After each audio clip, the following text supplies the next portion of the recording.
ఎందుకంటే విదురుడు మాట్లాడాక వెళ్ళింది ఆవిడ. అందుకే ఆవిడ మాట్లాడినప్పుడు నువ్వు పాండవ పక్షాన్ని చేరిపోయి పట్టాభిషేకాన్ని పొందు అని చెప్పి వదిలేసింది. దాని ఉద్దేశ్యం యుద్ధం జరగకుండా ఉండడం ఆవిడ కోరుకుంది. అంతేకాని ఆవిడ ఎక్కడా కూడా నా 6 బిడ్డలు నాకు బతకాలి, నా కడుపున పుట్టిన 6 ఏ ఒక్కడు మరణించడం కూడా నేను అంగీకరించలేను అన్న బేలతనం డొల్లతనం ఆవిడంటే. అర్జునుడు చచ్చిపోయినా నాకు పర్వాలేదు, ఘోరరణంలో మీ ఇద్దరు ఉత్తమమైన శౌర్యంతో పోరాడండి. ఆ మాట అన్నావు, పడగొడితే అర్జునుడిని పడగొట్టు అంది. అంటే ఆమె క్షాత్రధర్మము వైపు, యుద్ధ ధర్మము వైపు నిలబడింది తప్ప జనక్షయం కాకూడదని కోరుకుంది తప్ప కేవలము తన బిడ్డల గురించి మాత్రమే కుంతి ఆలోచించలేదు. కానీ కర్ణుడు ఏమనుకున్నాడంటే ఆమె తల్లిగా నా దగ్గరికి వచ్చి బిడ్డల గురించే ఆలోచిస్తోంది అనుకున్నాడు. అనుకుని 4 చంపను అన్నాడు తప్ప కుంతి అలా అడగలేదు. నాకెప్పుడూ 6 ఉండాలి, అందుకని 6 బ్రతకాలి, అందుకని నువ్వు వాళ్ళని చంపకు, నువ్వు వాళ్ళ పక్షానికి వచ్చేయి అని కుంతిదేవి ఎక్కడన్నా అడిగిందా? ఆవిడేం అడగలేదు. అంటే కర్ణుడు తప్పు చేశాడా? కర్ణుడు తప్పు చేయలేదు, కర్ణుడు ఒప్పే చేశాడు. తల్లిని తల్లిగా చూశాడు. కానీ ఆ తల్లితో అంత బాగా కలిసి మెలగనివాడు కాబట్టి ఆ తల్లి ఎంత ధార్మిక నిష్ఠతో, ఎంత విశాల హృదయంతో మాట్లాడగలదో గమనించలేకపోయాడు. గమనించలేక కర్ణుడే ప్రతిజ్ఞ చేశాడు, 4 దొరికినా చంపనన్నాడు. 4 దొరికినా చంపనని కర్ణుడు అన్నాడు తప్ప కుంతీదేవి వరం అడగలేదు. ఎక్కడా భారతంలో కుంతీదేవి తాను నోరు విప్పి పాండవులు దొరికినా చంపవద్దు, నాకు 5 బిడ్డలు మిగిలేటట్టుగా నువ్వు చూడు అని అడిగిన కఠిన హృదయురాలు కుంతీదేవి కానే కాదు. వరమిచ్చిన కర్ణుడు ఆయన ఏమి తప్పు చేసి ఇచ్చినవాడు కాడు. ఆయన కూడా అమ్మతనాన్ని దృష్టిలో పెట్టుకుని పరమ ప్రేమతో ఆ వరాన్ని ఇచ్చాడు. ఆయన వరకు ఆయన భావన నిజం, కుంతి వరకు కుంతి భావన నిజం. కర్ణుడు ఆ మాట అనేసిన తర్వాత ఆమె వాదనకి దిగలేదు. ఇది ఇంతే భగవత్ సంకల్పము అంది. అంటే నేను వచ్చి మాట్లాడినది ఒకటైతే నీకు ఒకలా అర్థమై ప్రతిజ్ఞ చేశావు. అంటే ఒక్క విషయం అర్థమైపోతోంది, ఖచ్చితంగా నువ్వు ఆ పాండవ పక్షానికి రావు, కౌరవ పక్షాన ఉంటావు, జనక్షయం జరుగుతుంది, వంశక్షయం అవుతుంది. కానీ అమ్మ ప్రేమని దృష్టిలో పెట్టుకుని 5 ఉంటారని నువ్వు అన్నావు. ఆ మాట కాదని అమ్మతనానికి నేను మచ్చ తెచ్చుకోలేను, కాబట్టి అలాగే చెయ్యి అని. ఇప్పుడు కుంతి వరకు కుంతి చాలా గొప్పది, కర్ణుడి వరకు కర్ణుడు చాలా గొప్పవాడు. పాడైపోయిన వాడెవరు? దుర్యోధనుడు. ఎందుకు పాడైపోయాడు?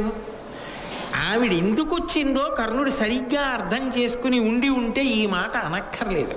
నేను ఇప్పుడు రాలేనని వదిలిస్తే సరిపోయింది. అదే జరిగి ఉంటే ధర్మరాజు గారు దొరికాడు కర్ణుడికి ఒకసారి. ఇంకొకలా భారతంలో ఏమైనా జరిగి ఉంటే భారతం ఏమైపోతుంది? ఇంకా ధర్మం ఎలా నిలబడుతుంది? ధర్మపక్షం ఎలా నిలబడుతుంది? ప్రచోదయాత్, ఆలోచనలనిచ్చేది పరమేశ్వరుడే. అందుకే అప్పటికి కుంతిని చూడగానే కర్ణుడికి ఒకలా ఆలోచన వచ్చింది, అమ్మగా వచ్చింది అనుకుని 4 చంపనని ప్రతిజ్ఞ చేశాడు. చేసినవాడు దుర్యోధనుడికి వెళ్ళి చెప్పాడా?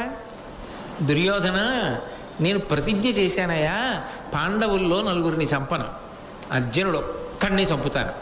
భీష్ముడు ఎంత స్పష్టంగా చెప్పేశాడో, ద్రోణుడు ఎంత స్పష్టంగా చెప్పేశాడో, కర్ణుడు అంత స్పష్టంగా దుర్యోధనుడికి చెప్పేశాడా? చెప్పలేదు. చెప్పకపోవడం వల్ల ఆయన ఏమనుకుంటున్నాడంటే 5 ఎవరినైనా కొడతాడు అర్జునుడు ప్రధానుడు తప్ప అనుకుని యుద్ధానికి వెళ్ళాడు. ఈయన ప్రతిజ్ఞ ఈయన గుర్తుపెట్టుకుని పాలించాడు. ఈయన అలా పాలిస్తాడని తెలియక యుద్ధానికి వచ్చి వాడు చెడిపోయాడు. అయితే పాడైంది ఏ కారణానికి పాడైనా గొంగళిలో తింటూ వెంట్రుకలేరి ప్రయోజనం ఏమిటి? అధర్మానికి నిలబడిన వాడు, రాశీభూతమైన స్వార్థపరుడు, అన్ని దుష్టమైన ఆలోచనలు ఉన్నటువంటి దుర్యోధనుడికి ఉత్తమ ప్రయోజనాలు ఎలా లభిస్తాయి? మరి కర్ణుడు ఎందుకు పాపం ఈ ప్రశ్నలకి లోనవ్వలసి వచ్చింది అంటే సహజంగా కర్ణుడు చాలా మంచివాడు అని అర్థమవుతోంది ఈ దృష్టాంతాల్లో. అమ్మని చూడగానే అమ్మ ప్రేమని దృష్టిలో పెట్టుకునే మాట్లాడాడు. ఆయన వరకు కించిత్ దోషం లేదు. కానీ ఆయన ఎందుకు చటుక్కనక్కర్లేని ప్రతిజ్ఞ చేసేశాడు? మరి అంటే బుద్ధి వైభవం ఎందుకు తగ్గిపోతుంటుంది అంటే దుష్టులతోటి సాంగత్యం ఎక్కువైతే బుద్ధి వక్రిస్తూ ఉంటుంది. దుర్యోధనుడితోటి సాంగత్య దోషం ఏం చేసిందంటే ఒక విషయాన్ని ఇంకొక విషయంలో అర్థం చేసుకుని తొందరపడి మాట ఇచ్చాడు, అడగని వరం ఇచ్చాడు తప్ప కుంతి అడిగితే వచ్చిన వరం కాదు. కుంతి అలా అడగలేదు, అలా అడిగితే అది మాతృత్వానికి చిన్న మచ్చ అయిపోతుంది. ఆవిడ రాజనీతిజ్ఞతకి, ఆవిడ ధార్మిక నిష్టకి, ఆవిడ విశాల హృదయానికి అది ఒక కొరత అవుతుంది. ఆవిడ అడగలేదు, కర్ణుడే అన్నాడు. సరే అలాగే కానీ అది భగవత్ సంకల్పం అంతే ఆవిడ.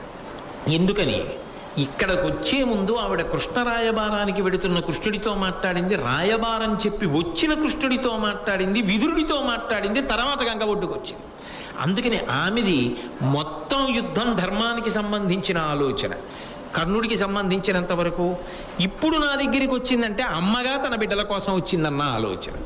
ఎవరిది వాళ్ళది గొప్ప విషయమే, ఎవరిని తక్కువ చేయడానికి వీల్లేదు.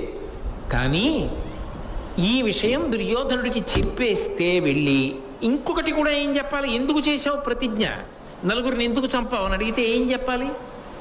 నేను కుంతికి మాట ఇచ్చానని చెప్పాలి. కుంతికి ఎందుకు మాట ఇచ్చావు, కుంతి నీ దగ్గరికి ఎందుకు వచ్చిందంటే ఏం చెప్పాలి? అది చెప్పేసిన నాడు ఇంకా అమ్మ నీ రహస్యం ఇప్పుడు ఎందుకులే బయటపడ్డామని తాను ఇచ్చిన మాట ఏమైపోవాలి? అమ్మకి అపకీర్తి వస్తుందేమోనని దుర్యోధనుడికి చెప్పడం మానేశాడు. అంటే మళ్ళీ ఇంకో నలుగుడు కొత్తగా మొదలైందా మనసులో? అందుకే నేను చెప్పింది, భారతంలో కర్ణుడు ఎప్పుడు ఏకాంతంగా ఎవరిని కలిసినా ఇంకొంచెం బాధపడిపోవడానికి, ఇంకో వారం నిద్రపోవడానికి కావలసిన సరుకులు తెచ్చుకుంటాడు. ఒక్క కృష్ణుణ్ణి కలిసినప్పుడు మాత్రం తన గుండెల్లో బాధ తీర్చుకున్నాడు. కుంతిని కలిశాడు, ఇప్పుడు ఏమైంది? ఇంకా నలుగుడు. ఇది దుర్యోధనుడికి చెప్పలేను. అలాగని ఇప్పుడు కొన్ని కారణాల వల్ల అడక్కు, అర్జునుడిని మాత్రమే చెప్పుతాను అని అనలేడు. అన్నప్పుడల్లా నేనున్నాను కదా పాండవుల గురించి నీకు బెంగ ఎందుకు అంటుంటాడు. అన్నప్పుడల్లా మనసులో అమ్మ బాబాయ్ అంటున్నాను కానీ అటు మాట ఇచ్చానని కలుక్కుమంటూ ఉంటుంది. ఇది నలుగుడా కాదా? ఎంత నలుగుడు ఆయనకి! ఎవరితో చెప్తాడు ఈ విషయాలు? ఎవ్వరికీ చెప్పలేడు. కానీ ఆయనకి ఆయనే అలా నలుగుడు పడిపోతూ ఉండాలి. ఇది కనిపెట్టే ద్రోణుడు ఓ మాట అన్నాడు ఆఖరణ, పరాకుగా ఉంటాడు అన్నాడు.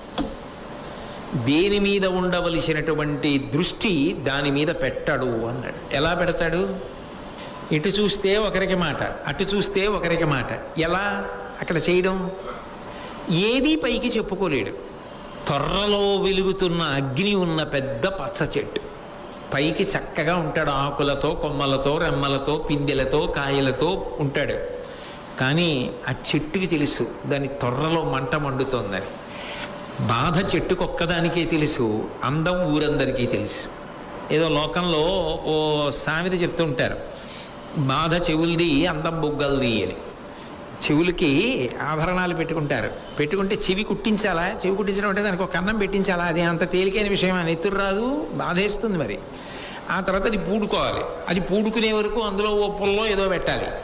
ఆ తర్వాత ఆభరణాలు పెట్టాలి. పెట్టుకున్న తర్వాత అవి ఈ చెవి తమ్మికి బరువేగా ఎంతైనా అవి ఇలా సాగుతాయి పాపం. సాగిన తర్వాత అవి వేలాడుతుంటాయి, ఆ దుద్దులో ఏవో వేలాడుతుంటే అందం మాత్రం దేనికి? ఈ కాంతులు పడి బుగ్గలు అందంగా కనబడతాయి. బాధంతా చెవులది, అందమంతా బుగ్గలది అని లోకల్లో సామెత. అలా చెట్టు తొర్రలో ఉన్నటువంటి అగ్ని కర్ణుడి విషయంలో ఆయన పాపం అమ్మా అని ప్రేమతో మాట ఇచ్చేశాడు. ఇచ్చానయా అని దుర్యోధనుడికి చెప్పలేడు. ఈయనేమో యుద్ధానికి వస్తాడు, ఈయన ధనస్సు పట్టుకుని వస్తాడు. అక్కడికి వెళ్ళి ఈయన చేయగలిగింది తక్కువ. తెలుసు వీళ్ళు పడిపోతారని తెలుసు. ఇవేవి ఎవ్వరికీ చెప్పలేడు జీవితంలో. అమ్మయ్యా కృష్ణుడికి చెప్పేసుకున్నాను అని ఆనందపడ్డాడు. కొత్త ఓటు వచ్చేసింది మళ్ళీ. ఆయన నేను అందుకే అన్నా, ఇన్నింటికి ఏమని చెప్తాం? ఎవరిని నింద చేస్తాం? ఎవరిని ఇందులో దోషి అని నిర్ధారణ చేస్తాం? అప్పుడు ఇంకా మనకి అందుబాటులో ఉన్న మాట ఒక్కటే ఉంటుంది లోకంలో. చూడండి, ఎవడైనా బాగా కష్టానికి లోనైపోయాడు అనుకోండి, ఏం చేయాలి? కర్మ ఏం చేయమంటారంటాడు. అప్పుడు వేదాంతం పనికి వస్తుంది. అలా నాబోటిగాడు ఏం చేయాలో అర్థం కాక ఏమనాలంటే, ఇంకా నాబోటిగాడేమి మీరైనా అంతే దురదృష్టవంతుడండి నిజంగా. ఏమిటండా నలుగుడు పాపం ఆయన ఏ తప్పు చేశాడు? అమ్మని అమ్మగా భావించి మాట ఇచ్చాడు, ఇంత కొంప ముంచిందా అనుకోవాలా వద్దా? అందుకే చాలా సందర్భాల్లో కర్ణుడు దుర్యోధనుడు ఎక్కడ బెంగెట్టుకుంటాడో అని తనకి కలిసిరానివి వదిలేసి పర్వాలేదులే పని అయిపోయిందని చెప్తుండేవాడు. అదే కొంప ముచ్చేసింది. నేను మీకు ఇంకా ఎదురు చూపిస్తాను. ఇదంతా ఎందుకు వచ్చిందో తెలుసా? నిజానికి పైకి కనిపించినంత కఠినుడు కాడు. బహు మృదు హృదయం, లోపల వెన్నపూస, పైన కఠినమనిపించను, లోన వెన్న అగుపించను. దానివల్ల దెబ్బతిన్నాడు. దుర్యోధనుడు ఏమైపోతాడో ఏమనుకుంటాడో, నన్ను ఇంత పెద్ద చేశాడు అని అటువైపుకుంటాడు. మనసులో తప్పు, అలా చేయకూడదు, అది అధర్మం అనుకుంటూ ఉంటాడు. ఏదో చెయ్యాలని సాధన చేస్తాడు, అవన్నీ వ్యతిరేకం అవుతాయి. అలా అవుతాయని తెలుసు. మహాభారత మహనీయులు కర్ణుడు. బ్రహ్మశ్రీ చాగంటి కోటేశ్వరరావు గారి దివ్య ప్రవచనం మీ సూపర్ హిట్స్ 93.5 రెడ్ ఎఫ్ఎం ఉదయరాగంలో. సంక్రాంతి సంబరం ఇక్కడే ప్రారంభం. CMR shopping mall. CMR shopping mall Sankranti సంబరం ఇక్కడే ప్రారంభం. మహాభారత మహనీయులు కర్ణుడు. బ్రహ్మశ్రీ చాగంటి కోటేశ్వరరావు గారి దివ్య ప్రవచనం మీ సూపర్ హిట్స్ 93.5 రెడ్ ఎఫ్ఎం ఉదయరాగంలో. ఆఖరికి పడిపోతానని తెలుసు, పడిపోయాడు. ఒక్కసారి కానీ మాట తిప్పితే పట్టాభిషేకం పొందుతానని తెలుసు, కానీ మారడు. ధర్మచింతన లేనివాడని ఎలా అంటారు మీరు కర్ణుణ్ణి? కాబట్టి అందుకే మహాభారతంలో కర్ణుడు లేని భారతం లేదు అనడానికి కారణం అదే.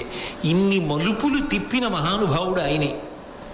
సరే, ఈ విషయం పూర్తయిపోయిన తర్వాత ఒకానొక సందర్భంలో ఈ కర్ణుడు చాలా చాలా గొప్పవాడు, సహజ కవచ కుండలములతో ఉన్నవాడు. ఆయనని ఓడించడం జరాసంధుడికి సాధ్యం కాల. ఒకప్పుడు కర్ణుడు జరాసంధుడిని యుద్ధంలో ఓడించి ద్వంద్వయుద్ధానికి రమ్మన్నాడు. జరాసంధుడు ద్వంద్వయుద్ధం చేశాడు. ద్వంద్వయుద్ధం చేస్తే జరాసంధుడు ఈయన దాటి తట్టుకోలేక జరాసంధుడికి కీలు విరిగిపోయింది. అది ఎందులో? ద్వంద్వయుద్ధంలో. ఇతరుల సహాయం లేదు.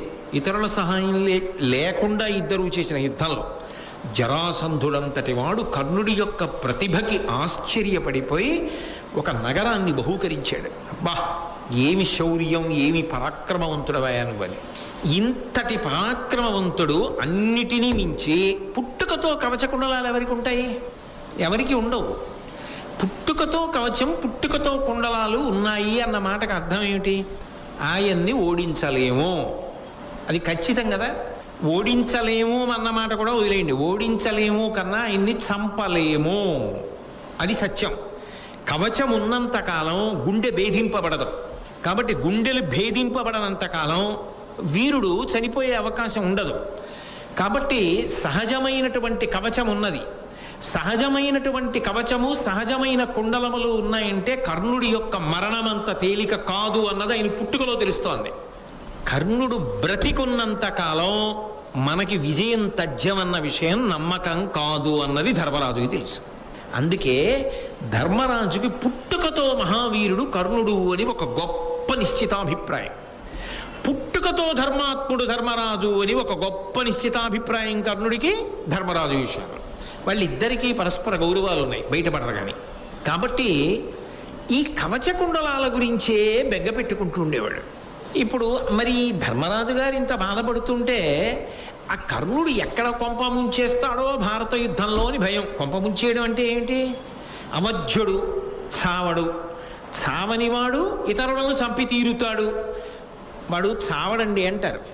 ఎంతకీ చావకపోతే యువతలవాడు ఏం చేసినా చావకపోతే యువతలవాడు నిరుత్సాహపడ్డాక వాడే చంపేస్తాడు యువతలవాడిని. అందుకని అర్జునుడు ఏమవుతాడు? ఇది భయం ధర్మరాజు గారికి ఎప్పుడు. ఈ భయం పోవాలంటే ధర్మరాజు గారికి దేవతలు పూనుకోవాలి. ఎందుకని అంటే ధర్మం ఎక్కడున్నదో అక్కడ పూనిక ఉండాలి, ఉత్సాహం ఉండాలి, ధైర్యం ఉండాలి తప్ప ధర్మం ఉన్న చోట పిరికితనం ఉండిపోయింది అనుకోండి, అధైర్యం ఉండిపోయింది అనుకోండి, ఇక దేవతలు ఉన్నారన్న మాటకు అర్థం ఏమిటి? అందుకని ఇంద్రుడు అన్నాడు, నేను ఆ కర్ణుని యొక్క కవచ కుండలములను తీసేస్తాను, అపహరిస్తాను, అపహరించడం అంటే మీరు బాగా పట్టుకోవాలి. మహాభారతంలో నిజానికి ఇంద్రుడు అపహరించాడన్న మాట యథాతథంగా అన్వయం కాదు. అపహరించడం అంటే ఏంటి? దొంగతనం చేయడం. దొంగతనం చేయడం అంటే ఏంటి? అవతల వాడికి తెలియకుండా వాడి వస్తువు పట్టుకెళ్ళిపోతే దొంగతనం. అంతేగాని అవతల వాడిని అడిగి పట్టుకెళ్ళిపోయాడు అనుకోండి, దొంగతనం ఎందుకు అవుతుంది? అయ్యా, ఈ పుస్తకం ఏమిటో రోజు మీరు చూస్తున్నారు, నాకు ఇచ్చేద్దరు ఆ పుస్తకం, నేను చదువుకుంటానన్నారు అనుకోండి. మీరు నేను ఏదో ఒక చోట భారతం ఆపుతాను కదా, ఆపినప్పుడు ఈ పుస్తకం నాకు ఇచ్చేద్దరు అన్నారు అనుకోండి. అయ్యో చాలా కష్టపడి రాసుకున్నానండి అనుకున్నా, సరే చదువుకుంటాను అంటున్నారుగా, తీసుకోండి అని నేను ఈ పుస్తకం ఇచ్చేసాను అనుకోండి. ఇచ్చేస్తే మీరు నా పుస్తకాన్ని అపహరించారని ఎలా అంటాం? మీరు నన్ను అడిగారు, ఇచ్చేసాను. పోనీ చాగంటి కోటేశ్వరరావు గారికి ఒక బలహీనత ఉందండి, తెల్ల పంచ, తెల్ల లాల్చి, తెల్లటి ఉత్తరీయం వేసుకొస్తే పుస్తకం అడిగితే కాదండి ఇచ్చేస్తాడు అలా కనబడితే మాత్రం. అంటే మీరు అలా బట్టలు కట్టుకుని వచ్చారనుకోండి, నేను ఇచ్చేసాను అనుకోండి, అప్పుడు మాత్రం అపహరించారా? కాకపోతే వేషం మీరు మార్చుకున్నారు, నన్ను అడిగే పుచ్చుకున్నారు, నాకు తెలియకుండా మాత్రం నా పుస్తకం పట్టుకెళ్ళిపోలేదు కదా. కానీ కవచకుండలములను ఇంద్రుడు అపహరించెను అన్న మాట భారతంలో వచ్చింది. అసలు నిజానికి ఆ మాట ఎందుకు వచ్చింది? అసలు అలా ఎందుకు రావాలి? అలా అపహరించాడు ఆయన. ఆ కోణంలో జాగ్రత్తగా ఆ ఘట్టాన్ని పరిశీలనం చేసే ప్రయత్నం చేయండి. ఎందుకనంటే భారతంలో పైకి కనపడినంత తేలికగా ఉండదు విషయం, లోపల ఏదో ఉంటుంది అంతరార్థం. ఇంద్రుడు కర్ణుని యొక్క సహజముగా ఉన్నటువంటి కవచకుండలములను తీసుకుపోవాలనుకున్నాడు, అపహరించాలనుకున్నాడు. పోని దొంగతనం చెయ్యాలనుకున్నవాడు అందరికీ తెలిసేటట్టు చేస్తాడా? ఎందుకు చేస్తాడు? అందరికీ చెప్పాడు అనుకోండి, ఎదురింటికి వెళ్ళి పక్కింటికి వెళ్ళి అందరికీ సంక్షిప్త సందేశాలు పెట్టి ఇవాళ రాత్రి 12 గంటలకు నేను ఫలానా ఇంట దొంగతనం చేయబోతున్నాను అని చెప్తాడా? ఎవ్వరికీ చెప్పకుండా చేస్తే దొంగతనం కదా. రేపు ఇంద్రుడు వస్తాడు కవచకుండలాలకని సూర్యుడికి కూడా తెలుసు. అంటే పెదవి దాటితే కదా పృథివీ దాటుతుంది. అది దొంగతనానికి సంబంధించిన వ్యూహం అందులో ఉన్నట్ట లేదు కదా. అయితే అప్పుడు ఏమనాలి మరి దాన్ని? అంటే తేలిక మార్గం ఏమిటంటే పుత్రవ్యామోహము దేవతలకే వదలదు అని ఆరోపించాలి. అప్పుడు మన పుత్రవ్యామోహానికి కూడా మనకు ఒక చిన్న ఉపశాంతి ఉంటుంది. అలా ఎందుకండి అపహరించాడు అంటే ధర్మరాజు గారు బెంగపెట్టుకున్నాడు. దేనికి బెంగపెట్టుకున్నాడు? కర్ణుడు అర్జునుడిని చంపేస్తాడేమో. అప్పుడు అర్జునుడి గురించి అన్నగారే బెంగెట్టుకుంటే అర్జునుడికి తండ్రి గారైన ఇంద్రుడు గారు ఎంత బెంగపెట్టుకోవాలి? అందుకని అయ్యో ఒరే వాళ్ళ అన్నయ్య బెంగెట్టుకుంటున్నాడు, మరి తండ్రిని నేను ఏదో చెయ్యాలి కదా. పాండురాజు గారు చచ్చిపోయాడు పాపం, మరి ఇంద్రుడు ఏదో చెయ్యాలిగా. అందుకని అర్జునుడి మీద వ్యామోహంతో ఇంద్రుడు వెళ్ళాడు. మరి అప్పుడు కర్ణుడికి తండ్రి ఎవరు? సూర్యుడు. కర్ణుడి మీద వ్యామోహంతో సూర్యుడు వచ్చి చెప్పేశాడు. అప్పుడు దేవతలకి కూడా పుత్ర వ్యామోహం ఉందిగా, ఏం మా అబ్బాయి గురించి ఆలోచిస్తే ఏమిటి తప్పు అని నేను సరిపెట్టుకోవడానికి నాకు ఉపశాంతి దొరుకుతుంది. అసలు భావాన్ని అపహరించడం సహజ కవచకుండల అపహరణ. నిజంగా అంతమందికి తెలిసి దొంగతనాలు చేస్తారా? అందులో ఉన్న భావన అదే. ఇంద్రుడికి తెలిసి ఉన్నది. ఇంద్రుడు రేపు నేను వెళ్తున్నాను, రేపు కర్ణుడి దగ్గర కవచకుండలాలు కొట్టేద్దాం అనుకుంటున్నాను అన్నాడు. సూర్యుడికి తెలిసిపోయింది. సూర్యుడికి తెలిసిపోయిందంటే ఇంద్రుడు ఎవరితో అంటాడు? దేవసభలో ఎవరితోనో అనాలి. వాళ్ళు వెళ్ళి సూర్యుడికి చెప్పేశారు. అంటే ఇప్పుడు అది దొంగతనం అవుతుందా? ఇంకోటికి చెప్పి చేసింది అసలు ఎలా అవుతుంది? అది ఎలా దానికి అపహరణం అన్న మాట అన్వయం చేద్దాం మనం?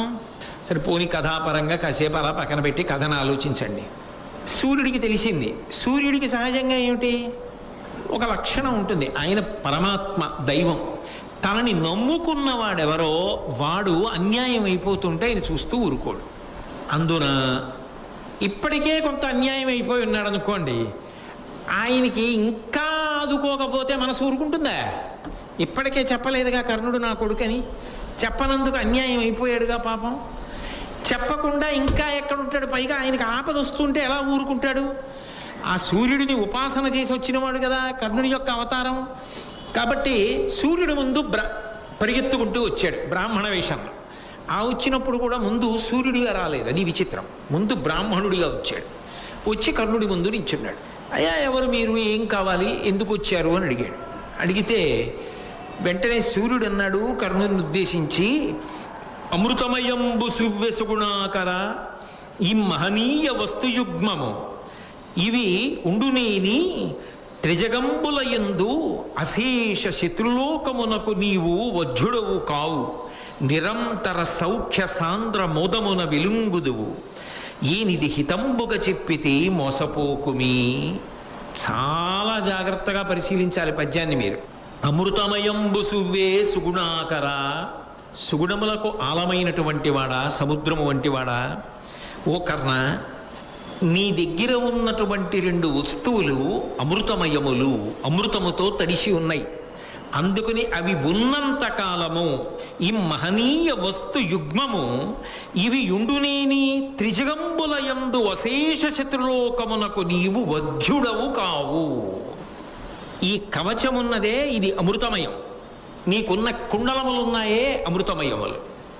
ఇవి నువ్వు ధరించి ఉన్నంత కాలం 3 లోకములలో ఉన్నటువంటి వాళ్ళు ఎవ్వరూ కూడా నిన్ను చంపలేరు, వజ్జుడవు కావు, ఓడించలేరు కాదు. మీరు బాగా పద్యాన్ని జాగ్రత్తగా పట్టుకోవాలి. సూర్యుడు మాట్లాడుతున్న మాట 3 లోకములలో నిన్నెవ్వరూ ఓడించలేరు అన్న మాట నిజమైతే ఘోషయాత్రలో గంధర్వులు ఎలా ఓడించారు, అర్జునుడు ఎలా ఓడించాడు అంటే ఓడించగలరు, చంపలేరు. అంటే అవి ఉంటే కర్ణుడు ఏం చేయొచ్చు, ఎన్ని మాటలైనా ఓడిపోయి బతకచ్చు. అవి పోతే ఏమవచ్చు, ఒక్కసారి చచ్చిపోయి గొడవలు తీర్చేసుకోవచ్చు. అది తేడా. అవి ఉన్నంతకాలం చావడం, ఎన్ని మాటలైనా ఓడిపోతాడు. ఓటమికి ఏం ఇబ్బంది లేదు, అవి ఏం చెయ్యవు, ఓడిపోతాడు, పారిపోతాడు. చచ్చిపోవడం మాత్రం ఉండదు. ఆయన కోరిక ఏమిటి, అర్జునుడిని చంపాలి. అర్జునుడి చేతిలో చచ్చిపోకుండా ఓడిపోయి పారిపోయి బతికేస్తే ఏమిటి ఆయనకి, ఇన్ని మాటలలా. కాబట్టి అవధ్యుడవు నువ్వు 3 లోకములలో ఉన్నటువంటి వారు ఎవ్వరూ కూడా నిన్ను చంపలేరు, అంతవరకే తప్ప నిన్ను యుద్ధంలో ఓడించలేరన్న మాట మాత్రము అన్వయము కాదు, అవి ఉన్నంతకాలం. కాబట్టి ఎవడైనా లోకంలో ఏం కోరుకుంటాడు, బ్రతికియుండిన సుఖములు పడయవచ్చు. బతికుంటే సుఖాలు పొందొచ్చు, బతికుంటే ఇవాళ ఓడిపోతే రేపు గెలవచ్చు. అందుకే కదా గంధర్వుల దగ్గర పారిపోయాడు. ఎందుకు పారిపోయాడు, అప్పటికి ఇంకా యుద్ధం చేసినా సుఖం లేదు, పారిపోతే తర్వాత ఓ రోజు ఇంకో అవకాశం వస్తుంది. అది కదా ఎదురు చూశావు. నువ్వు బ్రతకడం ఈ కవచకుండలాల మీద ఆధారపడి ఉంది. కానీ అవి ఎంత గొప్ప సౌఖ్యాన్ని ఇస్తాయో, ఎంత సుఖాన్ని ఇస్తాయో, అంత గొప్పవైన కారణం చేతనే అంత గొప్పవాడొకడు వీటిని తీసుకోవడానికి వస్తున్నాడు. ఆయన ఎవరో కాదు, ఇంద్రుడు వస్తాడు. కాబట్టి నాయన చాలా జాగ్రత్తగా ఉండు సుమా, అవి రేపు అడుగుతాడు సుమా, వచ్చి ఇవ్వకు సుమా, వాటి మీద నీ బ్రతుకు ఆధారపడింది. అవి కాని పోయాయా ఓటమే కాదు, చచ్చిపోతావు కూడా. నువ్వు ఓడిపోవడం ఒకటే అని చెప్పడం కుదరదు, చచ్చిపోతావు కూడా, చంపేయచ్చప్పుడు నిన్ను. కాబట్టి జాగ్రత్త, ఇవ్వవద్దు అనగానే కర్ణుడికి ఆశ్చర్యం వేసింది. ఈయనకెందుకు ఇంత ప్రేమ, ఇవి అమృతమయములు, నాయనా నువ్వు చచ్చిపోకూడదురా, నువ్వు బతికుండాలరా నాన్న, నువ్వు 10 కాలాలు ఉండాలరా, ఈ కవచకుండలాలు ఇచ్చేయకురా నాన్న, రేపు వచ్చి ఎవడో అడుగుతాడురా నాన్న, ఇన్ని చెప్పడం కేవలం ఇంటికొచ్చినటువంటి ఒక వ్యక్తికి అవసరమా? కాబట్టి కాదు, ఇంకేదో కూడా ఈయన అందుకు చెప్తున్నాడు అని అనుమానం వస్తుందా రాదా కర్ణుడికి? అందుకు అడిగాడు, అయ్యా మీరు ఇలా బ్రాహ్మణ వేషంలో వచ్చారు కానండి, మీ మాటలను బట్టి నాకు అర్థమవుతున్నది ఏమిటంటే మీరు కేవలము బ్రాహ్మణుడు మాత్రమే కాదు, నా ప్రాణముల మీద, నా జీవితం మీద ఆసక్తి కలిగినటువంటి ఎవరో దైవస్వరూపం, నన్ను కాపాడడానికి వచ్చారు చెప్పడానికి, మీరెవరో తెలుసుకోవచ్చా అని అడిగాడు. అమ్మో, వాళ్ళు మాట్లాడుకోవడాలు కూడా ఎంత గుంభరంగా ఉంటాయో చూడండి. అక్కడికి పని అయిపోతే వెళ్ళిపోదాం అనుకున్నాడు సూర్యుడు. కానీ ఈయన ఇలా అడిగాడు కదూ, మరి ఎలాగైనా ముందు కొడుకుని రక్షించుకోవాలి, భక్తుణ్ణి రక్షించుకోవాలి, ఆయన కవచకుండా వాళ్ళు నిలబెట్టాలి. అందుకని తన యథార్థ స్వరూపాన్ని చూపించాడు. అనుడు అతడేను సూర్యుడా, మనమున నీయందు కలుగు మక్కువ కజ్యం బొనరగనుపదేశింపగ చనుదించితి అనిన అతడు సంభ్రమమొప్పన్. నేను సూర్యభగవానున్నయ్యా, కేవలముగా నీకు ఒక మంచి ఉపకారం చేసి పెట్టాలి అని చెప్పి ఇక్కడికి వచ్చాను, మంచి మాటలు చెప్పాలి అని వచ్చాను. అందుకని వచ్చినవాడు ఎవరైనా నువ్వు చెప్పి చెప్పిన మాట విని ఆగిపోతే నాకు పని అయిపోతుంది కాబట్టి వెళ్ళిపోదాం అనుకుంటున్నాను. కానీ మీరు ఎవరో దేవుడయ్యి ఉంటారు, దేవత అయ్యి ఉంటారు, నా యందు మక్కువ కలిగిన వారు అయి ఉంటారు, లేకపోతే ఇలా ఎందుకు వస్తారు మీరెవరని అడిగావు. అందుకని నేనెవరో చెప్పవలసి వచ్చి నా రూపాన్ని చూపించాను. నేను సూర్యుడిని కాబట్టి నా మాట విను అని చెప్పి ఆయన ఉన్న విషయాన్నంతటినీ చెప్పాడు. దేవేంద్రుడు నీకు సహజముగా ఉన్న కవచకుండలములను అపహరించాలని ప్రయత్నం చేస్తున్నాడు. కాబట్టి ఆయన రేపటి రోజున వస్తాడు. వచ్చి నీ కవచకుండలములను దానముగా అడుగుతాడు. బ్రాహ్మణ వేషంలో వస్తాడు. ఎందుకంటే నీకు ఒక వ్రతం ఉంది. నువ్వు స్నానం చేసి జపం చేసుకుని ఇంటికొచ్చి సూర్యోపాసన పూర్తి చేసే లోపల ఇంటి ముందు నిలబడి ఎవరు ఏది అడిగినా బ్రాహ్మణులకు లేదనకుండా దానమిస్తావు. అందుకే రేపు బ్రాహ్మణ వేషంలో వస్తున్నాడు ఇంద్రుడు. వచ్చి ఇవి అడుగుతాడు. నువ్వు ఆ సమయంలో కాదు అని అనవు కాబట్టి అలాగే ఇచ్చేస్తానని ఇచ్చేస్తావు కూడా. అవి సహజముగా ఉన్న కవచకుండలములు. అదేదో గుండీలు ఇప్పిచ్చేయడానికి చొక్కా కాదు. కాబట్టి ఏం చేయాలి? కోసి ఇచ్చేయాలి. నువ్వు ఇచ్చేస్తావు కూడా. నీకున్న వ్రత పరిపాలన నిష్ట అటువంటిది. అంటే కర్ణుడి విషయంలో ఎన్ని గొప్ప విషయాలు ఉన్నాయో చూడండి. మహానుభావుడు, ఆయనే సామాన్యుడు కాడు. అలా ఇవ్వవద్దు సుమా. వచ్చినవాడు బ్రాహ్మణుడు కాడు, ఇంద్రుడు. కపటముగా వస్తున్నాడు. నీ కవచకుండలముల కోసమే వస్తున్నాడు. నీ ప్రాణం తీయడం కోసమే వస్తున్నాడు. అంటే ఆయన ఉద్దేశం ఏమిటి తీసుకోవడంలో? నువ్వు చనిపోవాలని కదా వస్తున్నాడు. కాబట్టి నీ చావు కోరి వస్తున్నవాడు నీకు నీ దగ్గర దానం అడగగలిగిన మిత్రుడు ఎందుకు అవుతాడు? నీ క్షేమమును కోరినవాడు ఎందుకు అవుతాడు? అందుకే నిర్ద్వందముగా ఇవ్వనని చెప్పేశాయి అని సూర్యుడు చెప్పేశాడు. చెప్పేస్తే కర్ణుడు అన్నాడు సూర్యుడి వంక తిరిగి, భూసురకోటి వేడుటయు బోడిగ ప్రాణములైన నీగిన బాస దినేశ లోకమున ప్రస్ఫుటమింతయు అట్లు కాకయున్ వాసవుడట్టే నన్నడుగవచ్చు ప్రియంబడి నాకు ఒక్క బ్రాతే సురలోక వందిత మదిం కవచంబును కుడలంబులున్. ఓ సూర్య భగవానుడా, నాకు ఒక వ్రతం ఉన్నది, నాకు ఒక ప్రతిజ్ఞ ఉన్నది. నేను ప్రతిరోజు కూడా అనుష్ఠానం చేసుకుని వచ్చి ఇంట్లో సూర్యోపాసన పూర్తి చేసే లోపల ఇంటి ముందుకి ఎంతమంది బ్రాహ్మణులు వచ్చి నిలబడతారో ఆ వచ్చి నిలబడిన వారు ఎవరు ఏది అడిగితే వాళ్ళ మాట కాదనకుండా నా శక్తి కొలది దానం చేస్తాను అని నా నియమం. నాకున్న సహజమైన కవచకుండలములను ఇవ్వగలిగినది నా శక్తి. ఇవ్వను అని ఎలా అనగలను? అలా అన్ననాడు నా కీర్తి పోదా? నేను పెట్టుకున్న వ్రతం భంగమైపోదా? నేను పెట్టుకున్న ఆచారము భగ్నమైపోలేదా? అప్పుడు నాకు అపకీర్తి రాదా? అన్నమాట తప్పన. వచ్చినవాడు ఇంద్రుడే కావచ్చు, బ్రాహ్మణ వేషంలోనే రావచ్చు, అయినా కాదని నేను అనను. ఆ సమయంలో వస్తాడు కాబట్టి అడిగితే ఇచ్చేయవలసిందే. అది నా వ్రతం అంతే. కీర్తి విడువజాల కీర్తితో మెలగంగా చావు వచ్చనేని చత్తు కానీ జగములోన నెల్ల సడి కంటే చావు మేలనగవరగు మాట అనగా వినవే. కీర్తిని మాత్రం నేను విడిచిపెట్టలేను. కీర్తిని విడిచిపెట్టి కేవలముగా అపకీర్తితో బ్రతకడం నా వల్ల జరిగే పని కాదు. ఒకవేళ కీర్తి కోసం నేను ప్రయత్నం చేస్తున్న కారణం చేత నాకు చావు వస్తే కీర్తి కోసం చచ్చిపోతాను తప్ప కీర్తిని వదిలిపెట్టి అపకీర్తితో బ్రతకడానికి మాత్రం ఇష్టపడను. ఇందులో చాలా పట్టుదల కనపడుతుంది. ఏ కారణము చేత వ్రతభంగము చెయ్యను, వ్రతభంగము చేసి ప్రాణములు నిలబెట్టుకున్నాడన్న అపకీర్తిని నేను పొందను, అంత పట్టుదల ఉండడం, అలా వ్రతాచరణ చేస్తాను అని చెప్పడం, వస్తున్నది సహజ కవచ కుండలాల కోసము అన్న విషయాన్ని తెలిసి కూడా ఎట్టి పరిస్థితులలో ఇచ్చేస్తాను తప్ప వాటి కోసం అబద్ధవాడి అపకీర్తితో బతకను అనగలిగినటువంటి వాడు బహు తక్కువ ఉంటారు. అసలు కర్ణుడి కన్నా ఉంటారా అన్నది కూడా అనుమానమే. అంత ధృతి చాలా గొప్పది. అయితే నీకు కీర్తి కండుతా, ఆ కీర్తి కోసం చచ్చిపోతావా అంటావేమో సూర్య భగవానుడా. ఒక్క మాట చెప్తాను విను. కీర్తి ఇచ్చు పుణ్యగతి కీర్తియ తల్లియుబోలె బ్రోచు సత్కీర్తియ ఆయువున్ సిరియు కీర్తి విహీనుడచు శవంబు దుష్కీర్తను ఎల్లచేటులను గిట్టి హరించుననండే తొల్లి భక్తార్తిహరుండు నా బరగు అంబుజసూతి జగద్ధితంబుగన్.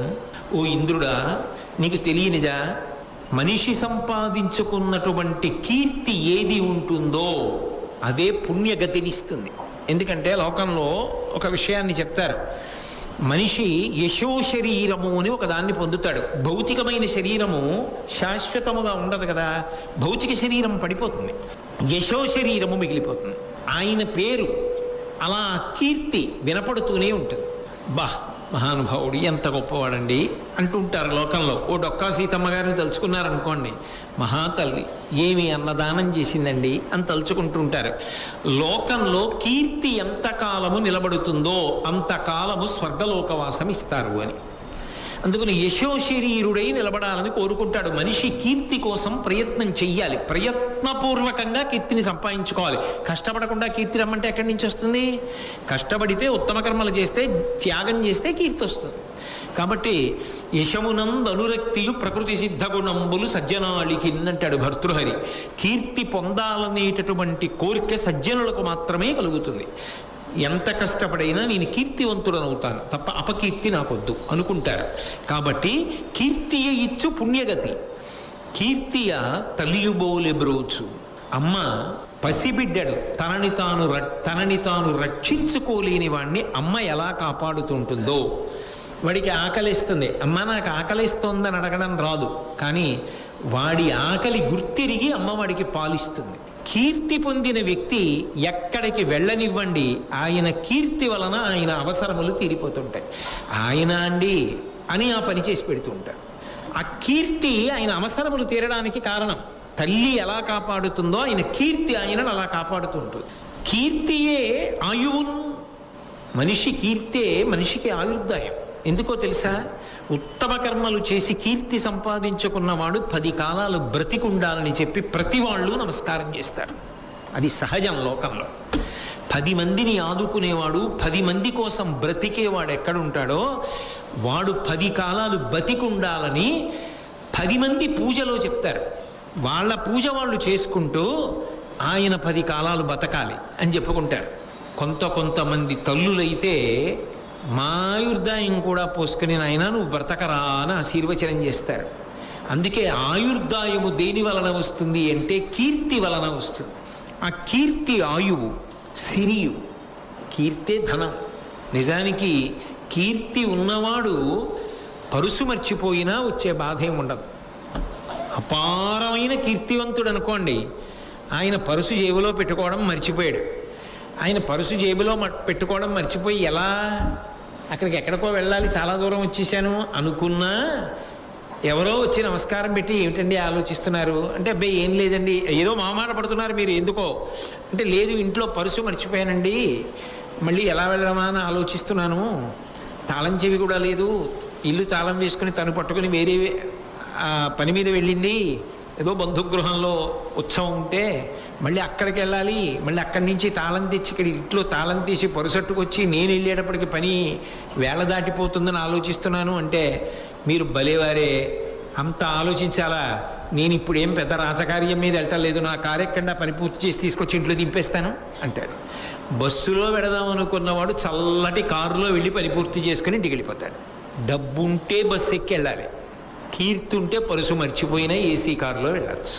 కాబట్టి కీర్తియే సిరి.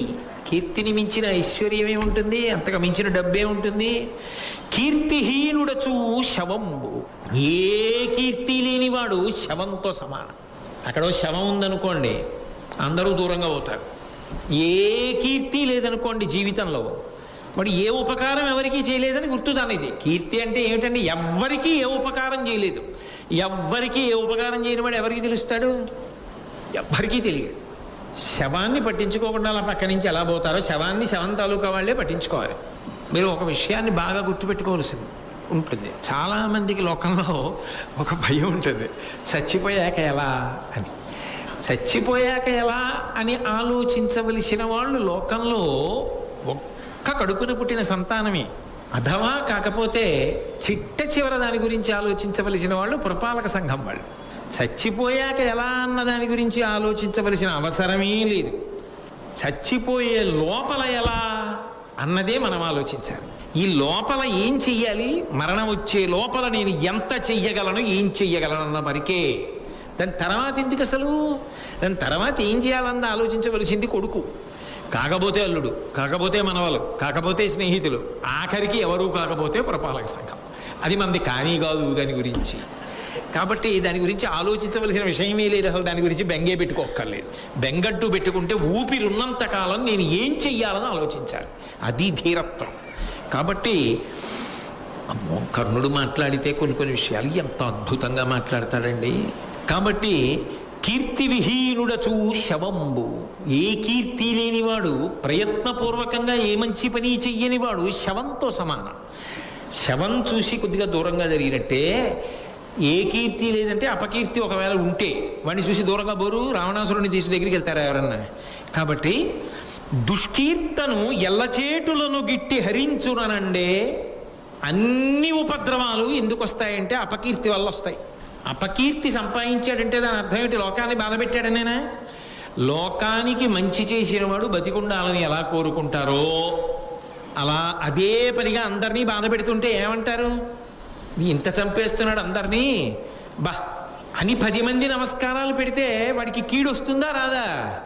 నేను నోటితో అనడం ఎందుకు, ఇంకా మిగిలిన విషయాలు అందరూ లోకం నింద చేసేసింది అనుకోండి, వాడికి కీడు వస్తుంది. అన్ని కీడులకు మూలం అపకీర్తి, అన్ని సుఖాలకి మూలం కీర్తి. కాబట్టి కీర్తి కోసం మనిషి బ్రతకాలి, కీర్తి కోసం చచ్చిపోతాను తప్ప కీర్తిని వదిలి బతికుండడానికి నేను ఇష్టపడిన, అందుకు ఇచ్చేస్తా కవచకుండలాలు. అది సిద్ధాంతం. కర్ణుడు చేసింది ఏమిటిరా అంటే, నా సూర్యభగవానుడా మీరే వచ్చి చెప్పినా నేను మాత్రం కవచకుండలాల కోసమని చెప్పి కీర్తిని వదిలిపెట్టడానికి సిద్ధంగా లేను. కాబట్టి అటువంటి కీర్తి ఏది ఉందో అది మనిషి ప్రయత్నపూర్వకంగా సంపాదించి నిలబెట్టుకోవాలని తొల్లి భక్తార్తిహరుండునా వరగు అంబుజసూతి జగద్ధితంబుగన్. సృష్టికర్త అయినటువంటి చతుర్ముఖ బ్రహ్మగారే ఒకానొకప్పుడు లోకములన్నిటికీ కూడా దీన్ని గొప్ప విశేషంగా చెప్పలేదా? కాబట్టి నేను కీర్తితో ఉండడానికే ఇష్టపడతాను. అంతేకాదు, నేను ప్రయత్నపూర్వకంగా చేసుకున్నటువంటి ప్రతిజ్ఞలు కొన్ని ఉన్నాయి, ఆ ప్రతిజ్ఞ అతిక్రమించను. అది నిజంగా క్రమశిక్షణ.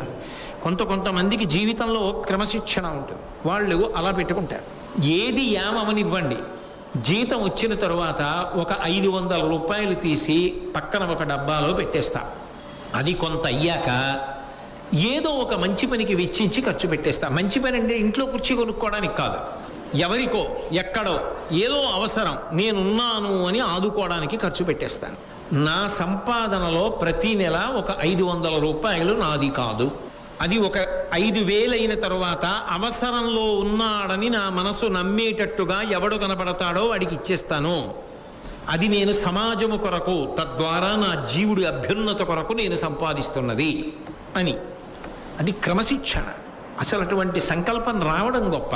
వచ్చిన తరువాత ఏ కారణం చేతనో ఒక నెలలో ఆదాయ పన్ను బాగా కోసేసేయడం వల్ల జీతం చిక్కిపోయింది, ఈ ఒక్క నెల 500 పెట్టడం కుదరదు అనడం.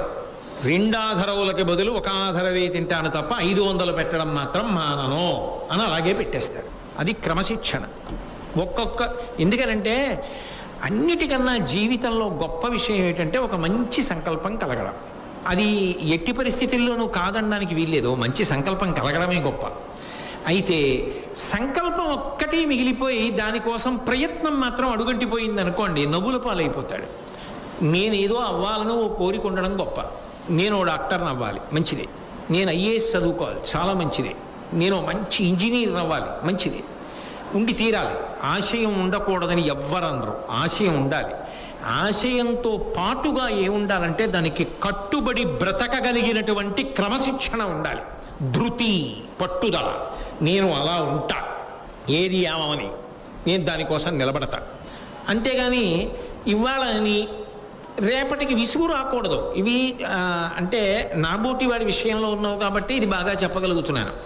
చిన్న చిన్న విషయాల్లో ప్రతిజ్ఞ చేస్తాడు, ఆ తర్వాత అది బరువు అయిపోతుంది.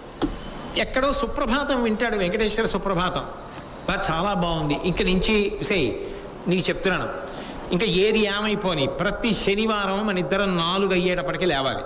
5 అయ్యేటప్పటికి తెమిలిపోయి నేను వెంకటేశ్వర సుప్రభాతం చెప్పి పూజామందిరంలోకి ఎడుతుంటాను. 3 వారాలు బాగుంటుంది. 4వ వారం గురువారం నుంచే ఒత్తిడి మొదలవుతుంది. ఆదివారం నాడు మళ్ళీ ప్రయాణం ఉంది, ఇదో గొడవ, మళ్ళీ శనివారం తెల్లారి 4ంటికి లేవాలి. బయట మబ్బేసింది అనుకోండి, వాన పడుతోంది, కాస్త చల్లగా ఉంది, పడుకుందాం అంటే తెల్లారి లేవాలి. కరెంట్ ఉంటుందో ఉండదో, 4ంటికి లేస్తాను, సుప్రభాతం పాడతాను, అలోడి పెట్టుకున్నాను. ఆయన అనకపోయినా చటుక్కున నేస్తారు, ఆలోచించరు. 4ంటికి ప్రతి శనివారం లేచిపోతాను. సాధ్యమా? 3 వారాలు సుప్రభాతం పాడేటప్పటికి 4వ వారం శనివారం పాడవలసిన సుప్రభాతానికి బుధవారం నుంచి ఒత్తిడా అంటే బరువైంది. పని బరువు అవ్వకూడదు, పని సంతోషాన్ని కలిగించాలి.